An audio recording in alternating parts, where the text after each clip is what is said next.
Muito com a graça e a paz. Se certifique de que seu telefone está no silencioso. Desde já, se houver durante a apresentação perguntas, dúvidas, anote. Teremos um momento para eliminarmos dúvidas e procurarmos deixar bem claro o assunto que será tratado. É um assunto que eu, há poucas semanas atrás, julgava que não precisaria trazer à igreja. É um assunto que eu julgava já estar totalmente, consumado, sem necessidade de ensino. No entanto, dado a dois fatores. O primeiro deles, eu me deparei com algumas falas que me deixaram impactados. E segundo, o fato de que a igreja é dinâmica. Todos os meses, centenas de pessoas são batizadas. Ano passado, só aqui na Missão Nordeste Maranhense foram batizadas mais de 7.000 pessoas. Então, dado ao fato de que novas pessoas chegam o tempo todo, trazendo muitas vezes bagagem teológica, cultural, de outras linhas, eu enxergo que há necessidade sim de ensinarmos aquilo que supostamente parece óbvio. E hoje trataremos sobre a marca da besta. Muito obrigado.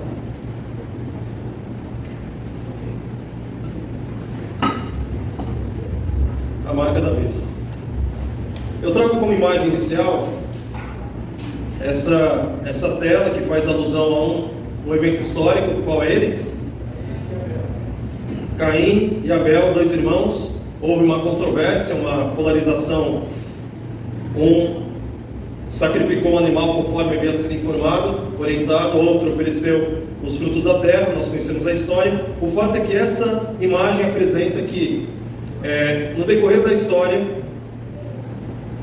o antagonismo entre Caim e Abel se reproduziu em disputas religiosas ao longo de toda a história da civilização humana, e sempre envolvendo um ponto de discórdia e abuso de poder do mais forte sobre o mais fraco. De diferentes maneiras, essa é a ferramenta que o inimigo tem usado para oprimir o povo de Deus ao longo da história. Fez isso entre Caim e Abel, fez isso entre o povo judeu e as nações circunvizinhas, seja quando o povo de Israel estava no Egito, seja quando o povo de Israel estava na Babilônia, e enfim, veremos que esse cenário de diferentes maneiras se repete ao longo da história humana. A marca da besta: opressão e abuso de poder em nome de Deus. A apresentação que foi passada agora há pouco, a apresentação que colocaram agora há pouco, fala de que quando se fala sobre marca da besta, parece um tiroteio de metralhadora, cada um atirando para um lado, e muitas vozes dizendo especulações a respeito do que poderia ser. Novelas, filmes, seriados têm incutido na mente de milhões de pessoas a hipótese de que a marca da besta seria um chip na mão. Isso faz eco a questões tecnológicas que tornariam isso viável, tornariam isso possível. Hoje tem chips extremamente minúsculos. Hoje já temos ensaios na nanotecnologia, de maneira que essa é uma tecnologia possível. Isso seria viável do ponto de vista científico. E veremos se de fato a Bíblia dá suporte para isso. Mais recentemente, ainda na mesma linha da nanotecnologia, alguns levantaram a hipótese de que o chip seria implantado via vacina.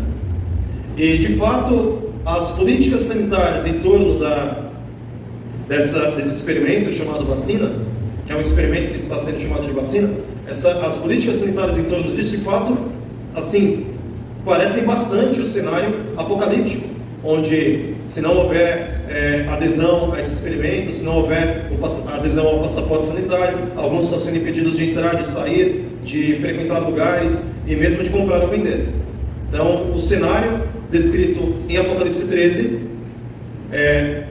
parece bastante com o cenário apresentado por essas políticas sanitárias envolvendo a vacina. Mas veremos que a marca da besta está de fato em oposição ao selo de Deus. E tão certo quanto o selo de Deus envolve questões espirituais, a marca da besta também envolve questões espirituais. Tão certo quanto o selo de Deus é uma impressão do seu caráter e da sua autoridade, a marca da besta também é um sinal do caráter e da autoridade em oposição a Deus. E eu decidi fazer aí uma investigação na internet, por assim dizer, para tentar apresentar o que tem sido dito nesse sentido. Eu volto a dizer, eu julgava que não seria necessário eu apresentar isso faz muito tempo que eu não falava sobre a marca da besta.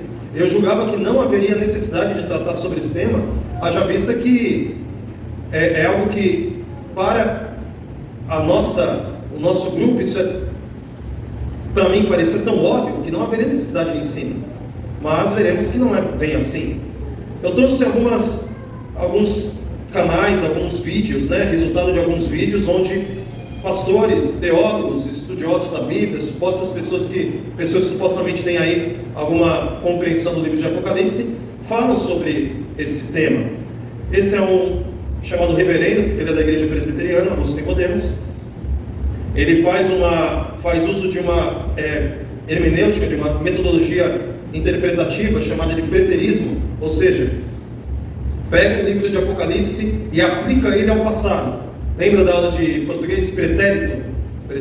Então, preterismo trata o livro de Apocalipse como se tivessem ocorrido no passado, de maneira que Augusto Nicodemos apresenta que o livro de Apocalipse, especificamente o capítulo 13, que é o tema de hoje, se refere a algo que aconteceu no primeiro século, dentro da gestão do imperador Nero.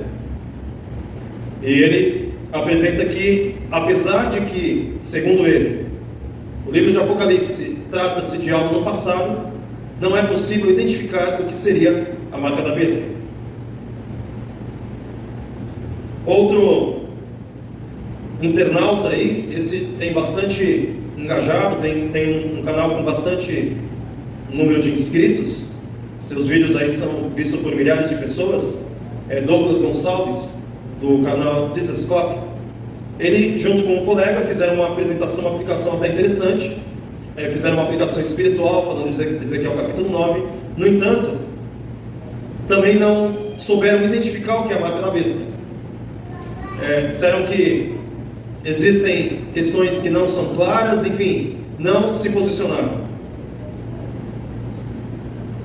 Esse senhor, ele seria o que o Leandro Quadros é na Novo Tempo, na Beira da Verdade. Esse professor da Bíblia é na Canção Nova.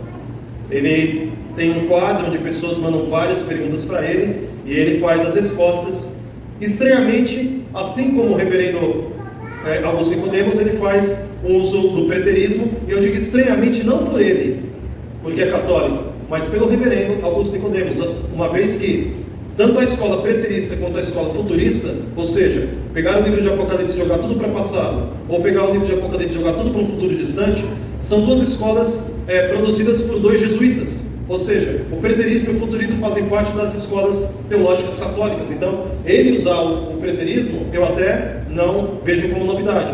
O que eu vejo como novidade, entre aspas, são protestantes fazendo usos de métodos de interpretação profética baseado em materiais católicos.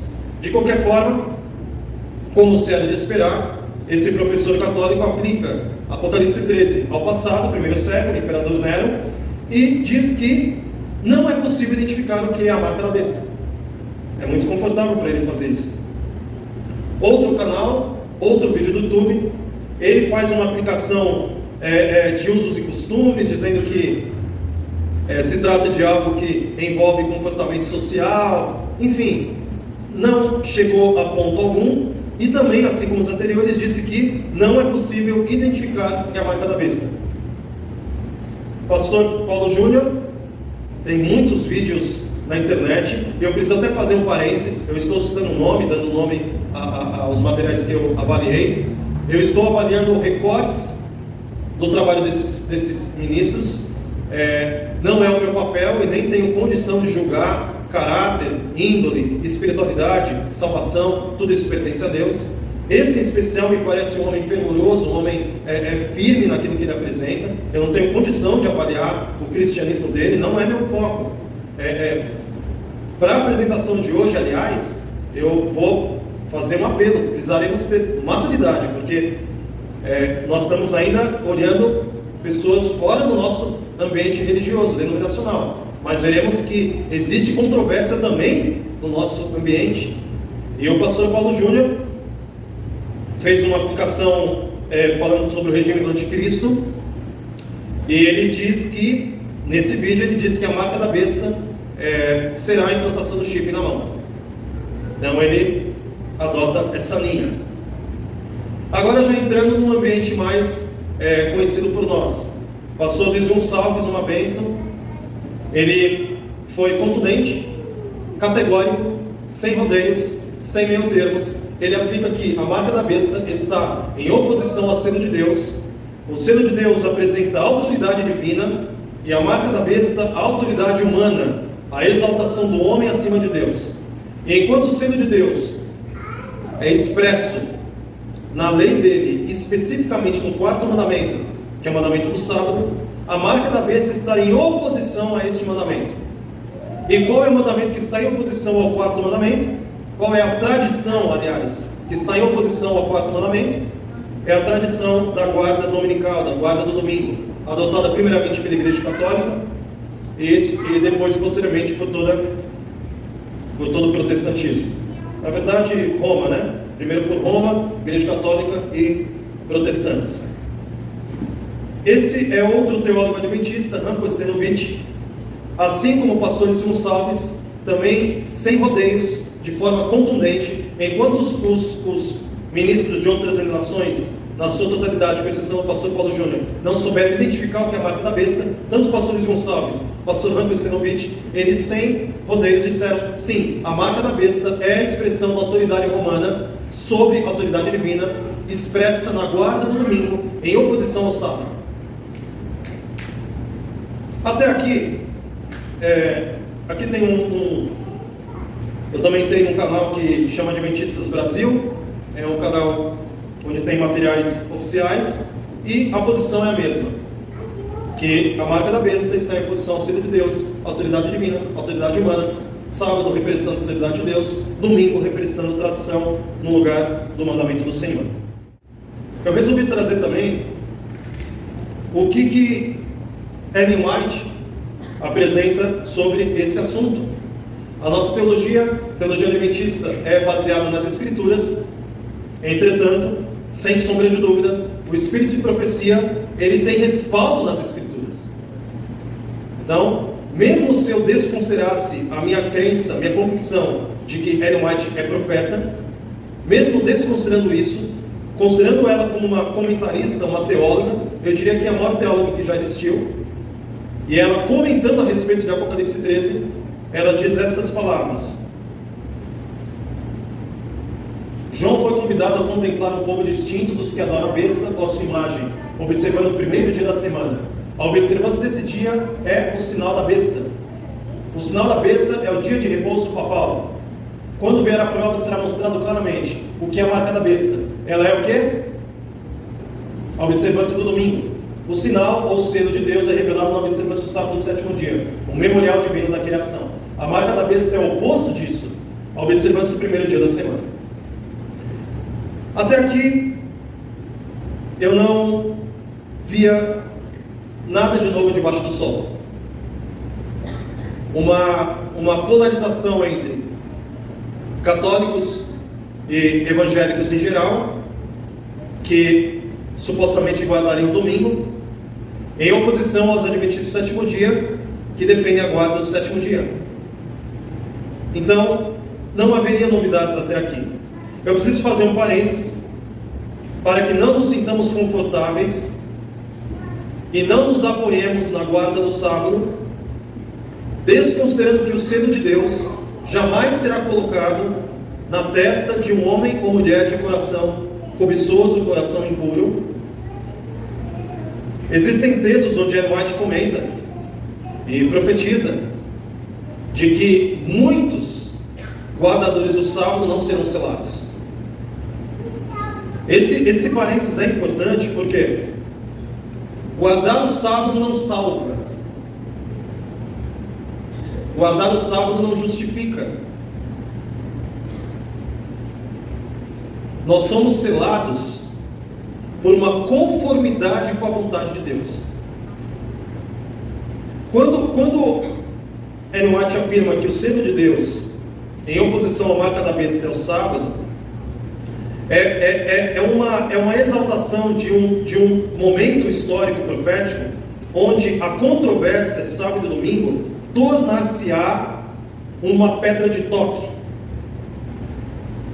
Quando o domingo tornar-se uma lei com caráter civil e com aplicação criminal, onde pessoas serão criminalizadas por não guardarem o domingo, nesse momento histórico, o sábado tornar-se-á o selo de Deus. Porque ele vai distinguir quem obedece a Deus e quem se rebela contra Deus. Quem está em conformidade com o mandamento de Deus e quem está em conformidade com as tradições humanas. Então é nesse contexto histórico que o sábado tornar-se-á, muito em breve, ao que tudo indica, o selo de Deus. E o domingo tornar-se-á a marca da besta. Neste momento, hoje, neste dia que se chama hoje, 2022, nesse momento agora de março, o sábado e o domingo ainda não tem essa controvérsia político-religiosa. Ainda existe liberdade religiosa, ainda existe liberdade de expressão, ainda existe liberdade de consciência.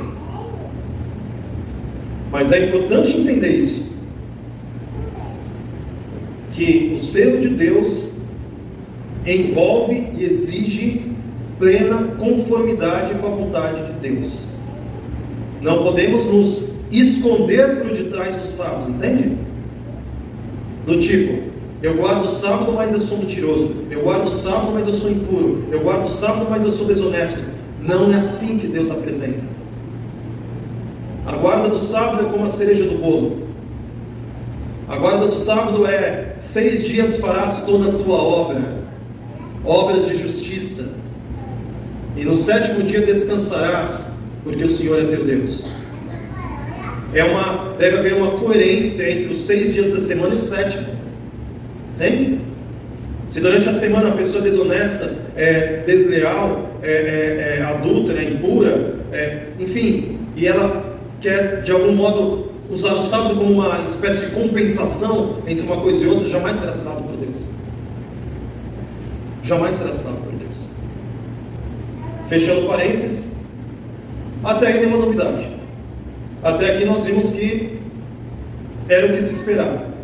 No entanto, e agora é que eu vou pedir maturidade, agora é que eu vou... o que nós vimos até aqui, olha, eu disse, eu não julgo pastor A, B, C, não julgo nenhum deles, não tem como discernir, não tem como avaliar a espiritualidade deles. O mesmo agora eu falo a respeito de pastores adventistas, porque agora nós vamos entrar no nosso ambiente. Nós tivemos há poucos dias atrás um programa chamado Adorai, realizado aqui na nossa União Norte, e foi ministrada a palavra pelo pastor Marcos Bonfim. Uma bênção, um material que ele apresentou muito pertinente. Eu assisti as palestras em igrejas, tal, com os irmãos, e nesse dia que nós veremos aqui, eu estava na igreja do Alvorada, no bairro do Alvorada, sentado na 3ª fileira, ali da igreja do Alvorada, do meu lado esquerdo, acompanhando, aprendendo, gostando, muitas falas importantes, edificantes, até que hoje não existe mais LP, né? Há muito tempo, nem CD mais se usa hoje. Mas lembra do LP quando a agulha saía do trilho? Então, estava indo tudo muito bem, até que a agulha saiu do trilho e riscou o LP todo. Alguns que me ouvirão, alguns que estão ouvindo agora nem sabem o que é LP. LP era um CD gigante, entendeu? Era um disco enorme nas vitrolas, só muito tempo atrás. O bolachão, né? O pastor Marcos Bonfim fez um comentário em cima de Apocalipse 13. E eu repito, assim como os pastores anteriores não tem como julgar espiritualidade, consagração deles, não é o ponto. O mesmo eu digo para o pastor Marcos Bonfim, é um colega, pastor ordenado assim como eu sou, da Igreja Adventista assim como eu sou. Mas, tendo em consideração que esse vídeo foi visto por milhares de pessoas, tendo em consideração que eu enviei um pedido de esclarecimento para que isso fosse de algum modo tratado, não foi, dentro do meu raio de influência, eu preciso dar o sonido correto. Você vai ver agora qual foi a fala do pastor Marcos Bonfim, e depois nós vamos comentar em cima. E aí, o verso 16, que vai ser dada uma marca sobre a mão direita ou sobre a fronte. Uma marca, existirá uma marca daqueles que adoram esta fera. Pequenos, grandes, ricos e pobres, livres e escravos, eles serão uma marca. Há muita especulação para o que vai ser essa marca. Eu não sei o que vai ser essa marca, mas tem uma marca. Qual o nome desse pastor? Ele é pastor de qual igreja? Eu pergunto a vocês. Um pastor adventista do sétimo dia, ele pode declarar que não sabe o que é a marca da besta, sim ou não? Você entende? Quando eu ouvi essa fala, eu falei, ué, alguma coisa está errada. Ele poderia até falar assim, eu não concordo com a interpretação defendida pela minha igreja. Aí, eu me escandalizaria menos. Mas ele dizer que não sabe, aí é muito complicado de assimilar. Porque é impossível, especialmente um pastor com tanto tempo de casa, é impossível um pastor adventista simplesmente ignorar o que a igreja defende como a marca da besta. Aí eu conversei com alguns outros colegas e, coincidentemente, naquela mesma semana, eu tive acesso a materiais de outras pessoas que são obreiros e pastores denominacionais falando algo na mesma linha. Então eu entendi, algo está acontecendo. E aqui é uma irmã que é obreira da Novo Tempo. Ela sempre está nos canais. Ela foi professora de Bíblia nas lições da Bíblia, na escola bíblica Novo Tempo. Trabalhou diretamente com o pastor Arilton. É uma bênção como estudante da Bíblia. Já atendeu 2 distritos que eu trabalhei. Foi chamada para fazer retiro das mulheres 2 vezes conosco. Então eu tenho contato pessoal dela, mandei mensagem para ela em cima dessa postagem dela, de modo amigável, cordial, nos falamos. E por ter sido uma postagem pública, eu não vou apresentar o conteúdo do nosso diálogo, foi no âmbito pessoal, mas a postagem dela pública eu gostaria que nós trabalhássemos um pouquinho. Ela deu opinião sobre 2 assuntos: decreto dominical e marca da besta. Sobre decreto dominical, ela disse: minha opinião sincera sobre decreto dominical. Sinceramente, uma possibilidade. Biblicamente, contanto a Bíblia fala de decreto, ela não menciona textualmente a palavra dominical. É verdade. Não há evidências textuais, há inferências, portanto, aguardemos. Ou seja, ela não se posicionou. Sobre a marca da besta, sinceramente, um assunto que precisa ser estudado mais à luz da Bíblia e menos à luz dos vieses interpretativos. Honestamente, não é chip, não é nanochip, não é vacina, não é passaporte sanitário, nem nada dessas coisas aí. Biblicamente, a marca não é literal. O que ela representa é o que é. Muito bem. Em cima desses 2 posts, o que eu comecei a observar? Que está surgindo uma espécie de movimento que parece bom, por um lado. É um movimento de tentar exaltar o texto bíblico em detrimento ao espírito de profecia. Qual é o sentido desse movimento? O que pode ser comprovado pela Bíblia, ok. O que não está expressamente escrito, como no caso não está escrito decreto dominical, assim como não está escrito que a marca da besta é domingo, não está escrito desta forma na Bíblia. Então, como não está escrito desta forma na Bíblia, embora esteja escrito explicitamente no Espírito de Profecia, esse movimento apresenta que, para exaltar o texto bíblico, rejeitemos o que está escrito no Espírito de Profecia, enquanto não temos ali o evento desdobrado, permaneçamos em cima do mundo. Entende? E eu creio que eu localizei de onde isso surgiu. Essa é uma entrevista de um teólogo norte-americano. Ele é doutor em teologia, tem muitos livros escritos. O nome dele é John Pauling. Aqui como uma breve biografia dele. John Pauling é um teólogo adventista norte-americano, estudioso do Apocalipse desde sua tese doutoral. Já publicou vários livros a respeito do assunto para a IASD nos Estados Unidos. Ele ofereceu uma entrevista exclusiva a Zelota para falar da problemática da aplicação das leis dominicais para a atualidade.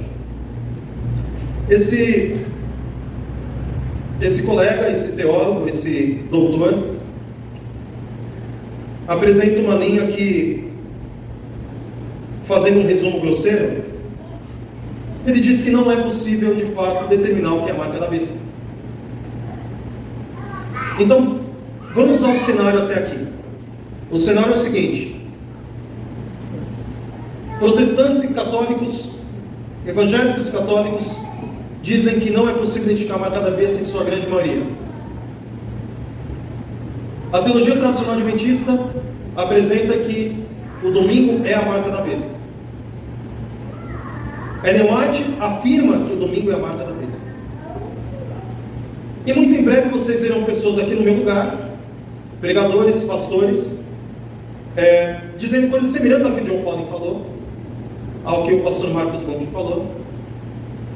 Ou seja, estamos chegando a um momento onde você virá à igreja no sábado, como tem feito talvez há anos ou décadas, e você vai ouvir um colega, um pastor, numa pregação de Apocalipse 13 ou algo do gênero, dizendo que não é possível determinar o que é a marca da besta.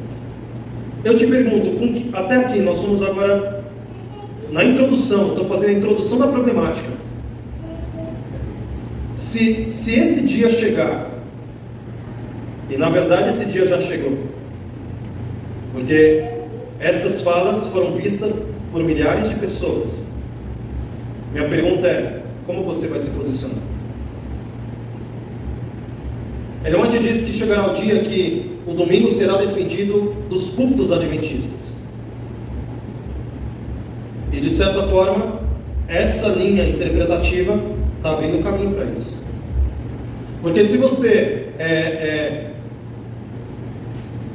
tira o domingo da controvérsia final, do grande conflito final, a polarização entre guardadores dos mandamentos de Deus e guardadores de tradições humanas, porque o clímax de Apocalipse 14 faz um antagonismo entre os que serão marcados pela besta e os que guardam os mandamentos de Deus e têm a fé de Jesus.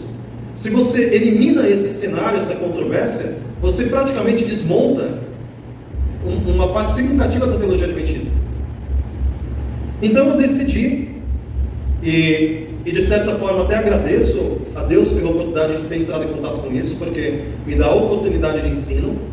Eu decidi então te dar instrumentação bíblica para entender como que o Espírito Santo guiou Ellen White para afirmar algo que parece absolutamente fora da curva. Porque quando você chega se você chega para um evangélico, para um católico, com uma visão como é que foi apresentada, e fala para ele assim: o domingo é a marca da besta, ele vai coçar a cabeça e falar: mas como você chegou a essa conclusão? Então eu quero te dar instrumentação bíblica para você fundamentar a tua fé na palavra de Deus e entender quais foram os caminhos que conduziram para que de fato, muito em breve, isso será real, haverá uma controvérsia entre mandamentos de Deus e tradição humana. Muito bem? Então eu preciso agora que você mergulhe na palavra comigo, Nós vamos ver alguns trechos bíblicos para entender a controvérsia e avançarmos pela fé. Nós começaremos com o Evangelho de Marcos. Evangelho de Marcos, capítulo 3. Nós estamos agora, vamos trabalhar em cima da palavra de Deus para entender o que é essa besta de Apocalipse 13 e o que é essa marca da besta dentro da palavra, ok? Pode avançar. E estava observando a Jesus para ver se curaria em dia de sábado, a fim de o acusarem. E disse Jesus ao homem da mão ressequida: vem para o meio. Então lhes perguntou: é lícito no sábado fazer o bem ou o mal? Ou fazer o mal? Salvar a vida ou tirá-la? Mas eles ficaram em silêncio, olhando-os ao redor, indignados e condoídos para a dureza do seu coração. Disse ao homem: estende a mão. Estendeu-a, e a mão lhe foi restaurada. Retirando-os, os fariseus conspiravam logo com os herodianos contra ele, em como lhe tirariam a vida. Muito bem, muito obrigado. Um parênteses aqui antes de entrar especificamente no assunto que eu quero trabalhar nesse texto. Eu entendo que historicamente muitas pessoas têm um ranço, um preconceito contra o sábado por causa dos evangelhos. Porque os fariseus, eles foram tão tacanhos na observância do sábado, eles foram tão carnais na observância do sábado, que fizeram o sábado virar uma tonelada sobre a cabeça. E criaram uma visão muito estereotipada, muito carnalizada do sábado. E muitas pessoas sinceras lendo os evangelhos criam uma repulsa com a mensagem do sábado, porque eles perseguiam Jesus pelo fato de Jesus curar no dia de sábado. Ou seja, a controvérsia do primeiro século não era entre sábado e domingo. A controvérsia do primeiro século era como guardar o dia correto, a maneira correta de guardar o sábado. Jesus estava apresentando a maneira correta de guardar o sábado. Os fariseus estavam apresentando a maneira deturpada de guardar o sábado. Então a questão não é, a Bíblia não apresenta essa polarização entre sábado e domingo. Isso nunca existiu até o fechamento do cânon. A questão é que os fariseus não sabiam guardar o mandamento de Deus, não só o sábado, mas todo o resto. Jesus, no Sermão da Montanha, apresenta a maneira correta de guardar a lei de Deus. Mateus 5, 6 e 7, Jesus anda a dimensão exata do guardamento da lei de Deus. Fechando esse parênteses. O ponto desse trecho é o verso 6. Olha, acompanhe comigo de novo. Os fariseus, poder religioso, foram ter com os herodianos, poder político, a fim de matar Jesus. Os fariseus por si só não podiam matar Jesus. Para que os fariseus matassem Jesus, eles precisavam do poder político, poder civil. Então, Marcos 3,6 apresenta um protótipo da besta de Apocalipse 13. Um protótipo de todas as vezes que o povo de Deus foi perseguido por um estado religioso. O povo de Deus foi perseguido por um estado religioso na pessoa de Nabucodonosor, capítulo 3 de Daniel. Quando o rei Nabucodonosor, sendo rei, decide usar de insígnias religiosas, levanta uma estátua de ouro e ordena que todos adorem aquela estátua. E quem não adorasse aquela estátua fosse lançado na fornalha ardente. Naquele momento, Nabucodonosor derrubou o muro de separação entre igreja e Estado. O rei Nabucodonosor tornou-se uma besta na Babilônia. Porque besta, no livro de Apocalipse, nada mais é do que união entre igreja e Estado. União entre poder religioso e poder civil político. Para que leis religiosas adquiram caráter civil com execução contra os transgressores. Essa foi a obra que os fariseus fizeram no primeiro século. O diabo direcionou isso. Essa é a obra que a igreja evangélica fará nessa geração. Veja, a igreja adventista é muito contundente nisso que eu vou te falar. É preciso, para a sua segurança e minha segurança, que haja separação entre igreja e Estado. Eis a razão pela qual se um pastor, um ancião, qualquer pessoa que tem cargo na igreja, decide se aventurar numa carreira política, imediatamente ele é afastado dos seus cargos.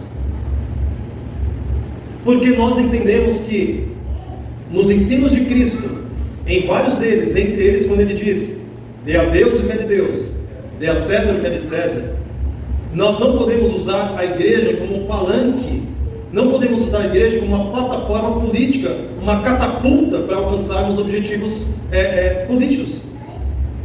Entretanto, o que nós vemos hoje no cenário cristão é bancada evangélica, pastores deputados, pastores vereadores, pastores prefeitos, pastores senadores. Essa não é a vontade de Deus.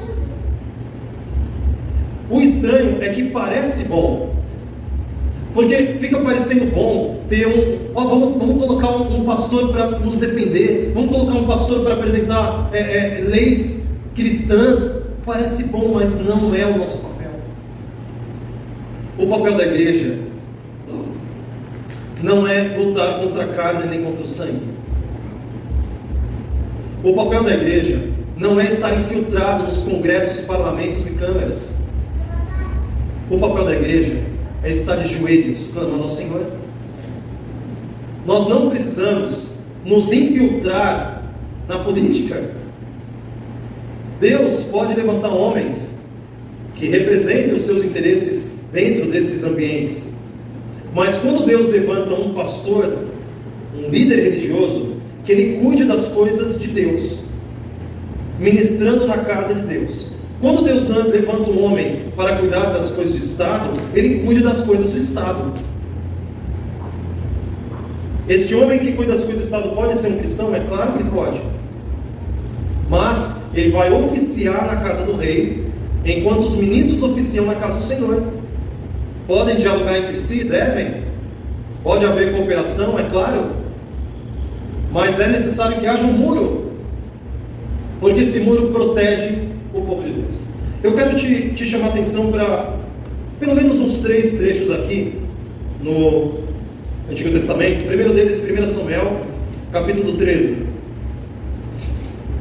Para efeito de agilizar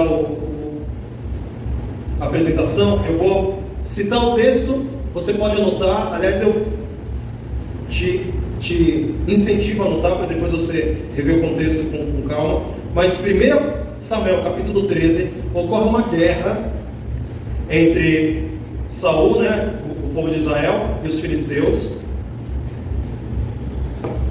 Saul e Samuel. Saul era rei, Samuel, profeta, sacerdote. Eles combinaram. Samuel falou: olha, vai para a guerra, em 7 dias eu encontro você. Maravilha, combinado feito. Deu o 7º dia, no prazo, ainda estava no prazo. Só que Saul sempre foi forçado pelas circunstâncias. Ele achou que Samuel estava demorando, ele achou que o povo estava meio impaciente. Então o que Saul fez? Saul foi e sacrificou o holocausto no lugar de Samuel. Quando Samuel chegou, falou: Saul, o que você fez?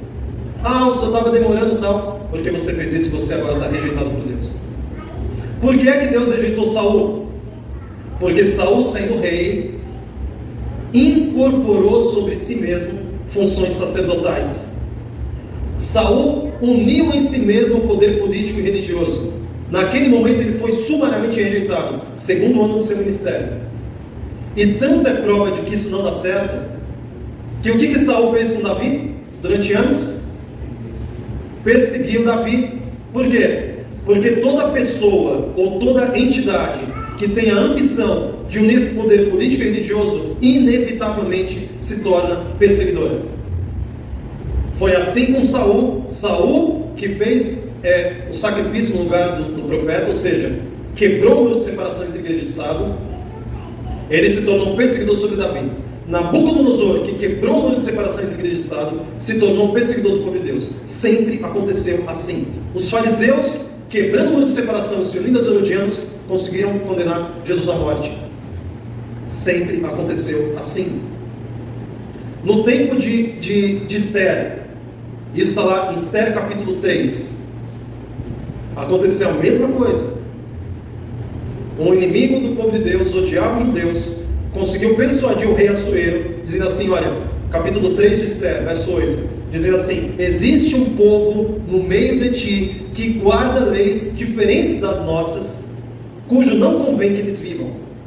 E o rei fez um decreto e determinou que todos os judeus fossem mortos. O mesmo aconteceu em Daniel capítulo 6, quando o rei, sendo rei, incorporou leis religiosas, dizendo que ninguém podia orar, se orasse seria lançado para a cova dos leões. Olha, não falta exemplo bíblico. Todas as vezes que o Estado assumir um caráter religioso, ele se torna perseguidor, porque é a lógica inevitável. Veja, como o Estado deve agir? O Estado deve agir da seguinte maneira: defender a liberdade religiosa. Você quer guardar o sábado? Maravilha, guarda o sábado. Você quer guardar domingo? Maravilha, guarda domingo. Você não quer guardar dia nenhum? Sem problema. Você é cristão? Maravilha. Você é da Umbanda? Sem problema. Você é ateu? Tudo bem. O Estado, ele não tem que ter um olhar proselitista, sectário. O Estado tem que ser neutro em questões religiosas e dar condições. Aí já entraria em outro assunto, né? Mas existe uma ideia de que o Estado deveria se preocupar com uma única coisa só, que seria a segurança. O resto, a própria sociedade se organizaria. Mas seja como for, o Estado deve cuidar de segurança, saúde, educação, etc, etc, mas não se envolver em questões religiosas, dando ampla liberdade de consciência. Porque quando ele assume uma determinada linha, qual que é a lógica imediata? Ele vai marginalizar os que não adotam esse sistema religioso. Quer um exemplo contemporâneo disso? O Estado Islâmico. O Estado Islâmico é um Estado religioso.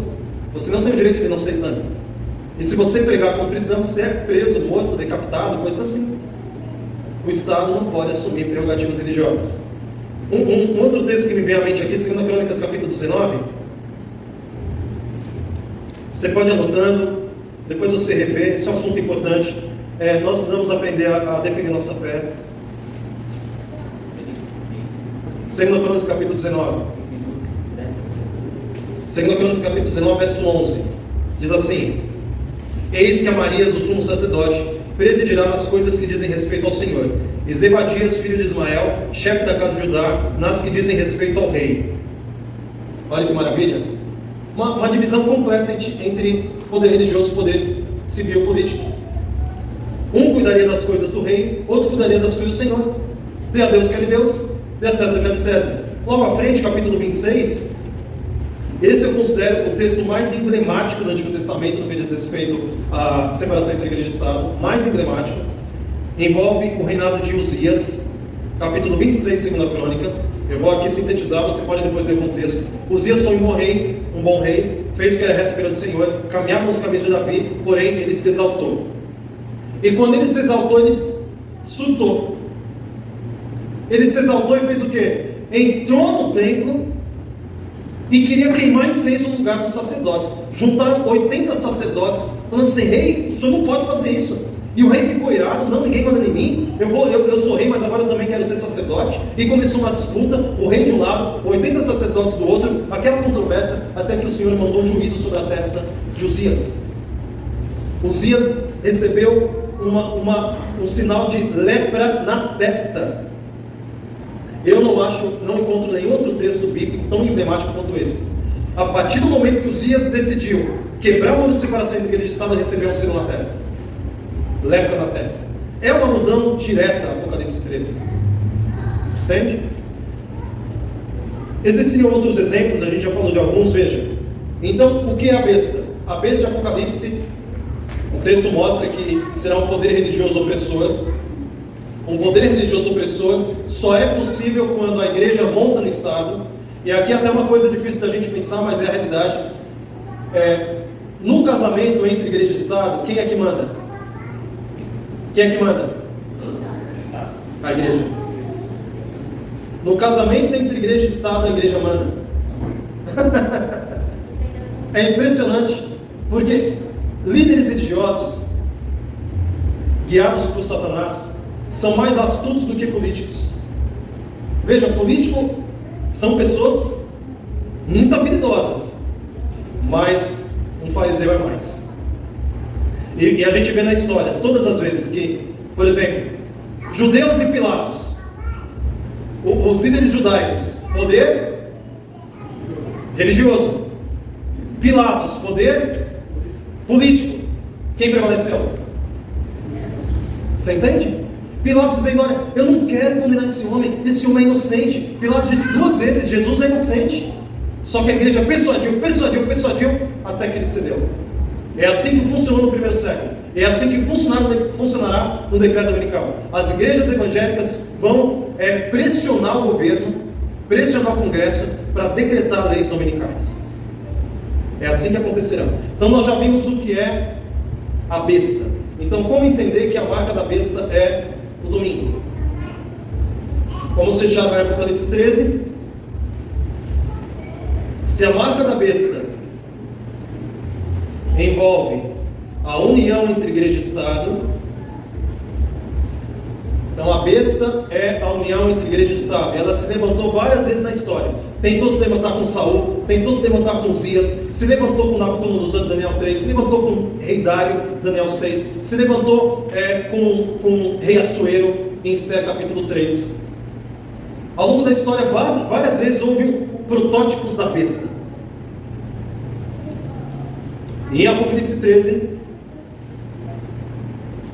tanto a besta da mar quanto a besta da terra tem um ponto que as une, que é a exaltação da autoridade de Roma numa versão religiosa. A besta da terra, que num outro momento teremos tempo para dissecar melhor o texto de Apocalipse 13, mas a besta da terra, sem sombra de dúvida, não existe nenhuma nação debaixo do sol que preenche os requisitos de Apocalipse 13, 11 em diante, do que os Estados Unidos da América. Os Estados Unidos da América é a expressão de Apocalipse 13, 11 em diante. E a nação protestante mais poderosa do planeta vai erguer um monumento em homenagem à besta do mar, que também, sem sombra de dúvida, sem margem de erro, representa Roma na versão papal.